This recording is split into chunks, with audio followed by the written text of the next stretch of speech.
Christine Reyes and you're watching Cosmo TV.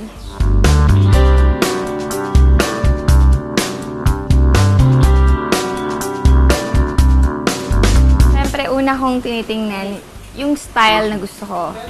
Medyo may pagka-rock, glam. May yung medyo black, white, basic colors. Hindi ako masyadong makulay na tao eh. So, yun yung matili ako. Yung price, well, syempre, kung sobrang expensive, minsan pass. Pero kapag sobrang worth it naman, sobrang gusto ko yung outfit, bibiling ko. May pagka-rocker, medyo badass chick. Pam Quiñones, oh my God, I love Pam Quiñones. She's so hot.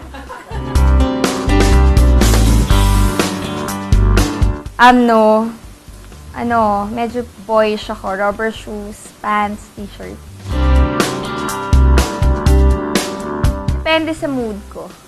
May mga times na, kunyari pupunta ako ng taping na relax lang, t-shirt, shorts, slippers. Minsan naman, outfit ako. Like, wala, gusto ko lang mambuhay ng mga tao sa set. Ganun. Pagkagaling ng work, syempre meron ako makeup. So, kailangan burahin yung makeup mo, diba? And then after, hindi ako nag-wash.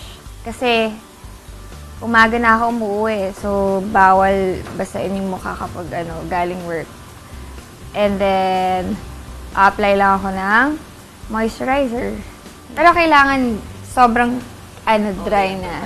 Tanggalin yung oil. Kasi yung makeup remover, medyo oily siya, diba? Kasi yung pag naghalo, parang masyadong oily yung face mo.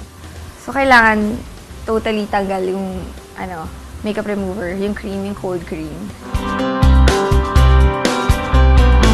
Kasi ako, okay na ako kahit kilay lang. Tapos, tint. Yun lang. Hindi ako talaga nag-makeup ng bonggang, foundation. Mahilig ako sa mga kakaibang shoes. Like, yung hindi mo makikita kahit sa mga, malls or mga shops. Gusto ko yung kakaiba.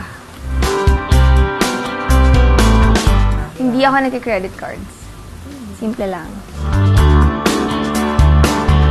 Yung Starex ko, pero wala na, binenta ko na siya nung na-ondoy. So, yun. House ko ngayon, tsaka yung car ko.